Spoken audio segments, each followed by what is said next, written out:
अस्सलामु अलैकुम रहमतुल्लाहि व बरकातुहू। नाज़रीन, अनवार शरीयत में यहाँ से किताबुल आमाल शुरू हो रही है, यानी आमाल करने के बारे में बयान आएंगे। अब तक हमने अक़ीदे का बयान पढ़ा था और यहाँ से आमाल का बयान है। तो सबसे पहले आमाल में पाकी का मसला है कि हमें पाक किस तरह से होना है, और पाकी में गुस्ल, वज़ू वग़ैरह, इस्तंजा वग़ैरह ये सारी चीज़ें आएंगी। सबसे पहले वज़ू का बयान दिया है कि हम वज़ू किस तरह से करेंगे, क्योंकि अगर हम पाक ही नहीं होंगे तो कोई इबादत भी हमारी कबूल नहीं होगी। लिहाजा पहले वज़ू का बयान आएगा, फिर उसके बाद गुस्ल का और बाकी निजासतों का बयान इंशाअल्लाह हम पढ़ते जाएंगे। बाज़ हमारे भाई जो ये वीडियो देख रहे हैं, हो सकता है उनसे वज़ू करना नहीं आता हो, तो इंशाअल्लाह घबराए नहीं। आज आप सीख लेंगे कि वज़ू किस तरह से किया जाता है, और बहुत ही आसान है, मुश्किल कोई चीज़ नहीं। लिहाजा बने रहें और देखें। सवाल, वज़ू करने का तरीक़ा क्या है? जवाब, देखिए ये सवाल ही इन्होंने ऐसा रखा है सबसे पहले, ताकि हम जान सकें कि वज़ू क्या होता है, किस तरीके से होता है वज़ू।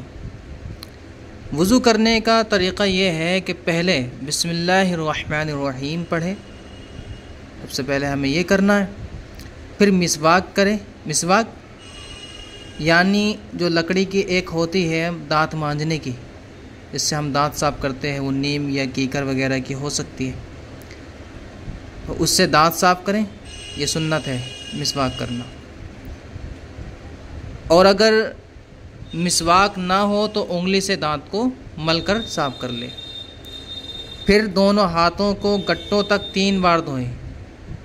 दोनों हाथ, गट्टे जो होते हैं उनको, गट्टे हमारे हाथ के ये कहलाते हैं यहाँ तक, तो यहाँ तक हमें अपने हाथों को धोना है। ये पूरे गट्टे तक, ये यहाँ तक जहाँ से हमारा हाथ मुड़ रहा है, ये गट्टे हो गए, यहाँ तक 3 बार धोना है।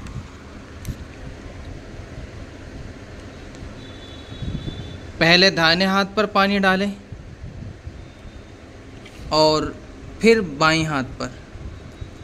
अगर हम टंकी में, आज के दौर में जैसा कि आप जानते हैं कि नल लगे हुए होते हैं और हम टूटी खोलते हैं तो पानी आने लगता है, तो उसमें हम ये करें कि पहले दाएं हाथ को आगे करें और उसके बाद हम बायां हाथ उसमें दाखिल कर दें।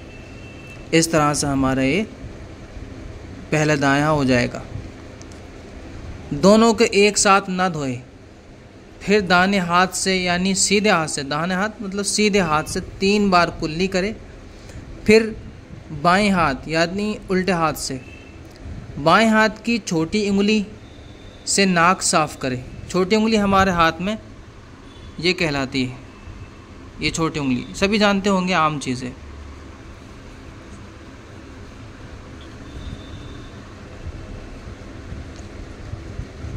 बाएं हाथ की छोटी उंगली से नाक साफ़ करें और दाहिने हाथ से 3 बार नाक में पानी चढ़ाएं। सीधे हाथ से चुल्लू में पानी लेकर के और हमें नाक में चढ़ाना है। फिर पूरा चेहरा धोए, यानी पेशानी, माथा, पेशानी पर बाल उगने की जगह से थोड़ी के नीचे तक, यानी जो हमारा ये नीचे गोश्त होता है थोड़ी के नीचे, वहाँ तक हमें धोना है। और एक कान की लो से दूसरे कान की लो तक, ये पूरा चेहरा जो जाहिर है हमारा, ये हमें धोना है पूरा। हर हिस्से पर 3 बार पानी बहाए। उसके बाद दोनों हाथ कोहनियों समेत 3 बार धोए। उंगलियों की तरफ से कोहनियों के ऊपर तक पानी चढ़ाए। इस तरफ से यूं पानी लेकर के ऐसे चढ़ाना, ताकि ये पानी कोहनी की तरफ जाए।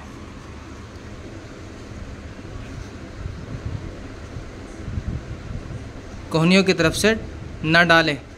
फिर एक बार दोनों हाथ से पूरे सर का मसा करें। फिर कानों का और गर्दन का एक एक बार मसा कर लें। फिर दोनों पाँव टखनों समेत 3 बार धो लें। ये मुकम्मल वज़ू हो गया। पहले हमें दोनों हाथों को धोना है, उसके बाद कुल्ली करनी है, नाक में पानी डालना है और उसके बाद हमें चेहरा धोना है। फिर दोनों हाथों को कोहनियों समेत धोना है। उसके बाद हमें सर का मसाह करना है और उसके बाद गर्दन का और कानों का मसाह करेंगे। फिर हम जो है अपने पैरों को टखनों समेत, जो हमारे पैर की हड्डी होती है, वहाँ तक हम पैरों को धो लेंगे। ये हमारा वज़ू हो गया। अब हम कोई भी इबादत करने के लिए तैयार हैं। अब हम कोई भी इबादत, जैसे कि हम नमाज़ पढ़ सकते हैं, कुरान वगैरह अब हम तिलावत कर सकते हैं। वज़ू के बिना हम ना तो नमाज़ पढ़ सकते और ना ही हम कुरान को छू सकते हैं। सवाल, धोने का मतलब क्या है, यानी धुलना कब माना जाएगा? जवाब, धोने का मतलब ये है कि जिस चीज़ को धोए उसके हर हिस्से पर पानी बह जाए, कम से कम 3 कतरे पानी बह जाए। कि अगर इतना पानी नहीं बहा, इतना कम, आपने सिर्फ चिपड़ लिया पानी कमी होने की वजह से, तो अगर इतना कम पानी है कि सिर्फ चिपड़ गया, मतलब पानी सिर्फ भीग गए हाथ लेकिन बहा नहीं, तो वज़ू नहीं होगा। और अगर बह गया वो पानी तो वज़ू हो जाएगा अगर पानी कम है। सवाल, अगर कुछ हिस्सा भीग गया मगर उस पर पानी नहीं बहा तो वज़ू होगा या नहीं होगा? जवाब, इस तरह वज़ू हरगिज़ ना होगा। भीगने के साथ हर हिस्से पर पानी बह जाना ज़रूरी है, तो इसका ख्याल रखेंगे इंशाअल्लाह कि भीगें। बाज़ हिस्सा, मिसाल के तौर पे जैसे हमारा पैर है तो उसका जो पिछला हिस्सा होता है टखनों के नीचे का, वो आम तौर पे सर्दियों के दिनों में या गर्मियों में भी हो सकता है धुलने से रह जाता है, तो वहाँ पर उसको मलें। ऐसे ही हमारे हाथ को और हमारे जो चेहरा है उसको अच्छे से साफ़ करें, मलें उसको, ताकि पानी बह जाए, आसानी हो जाए। तो पानी का बह जाना ज़रूरी है। अगर बाल के बराबर भी सूखा रह गया, ये 3 चीज़ें धुलने में, यानी चेहरा, हाथ और पैर, तो वज़ू नहीं होगा। तो इसका ख्याल रखेंगे इंशाअल्लाह। उम्मीद है आपको ये मसला समझ आ गया और वज़ू करने का तरीका सीख गए होंगे।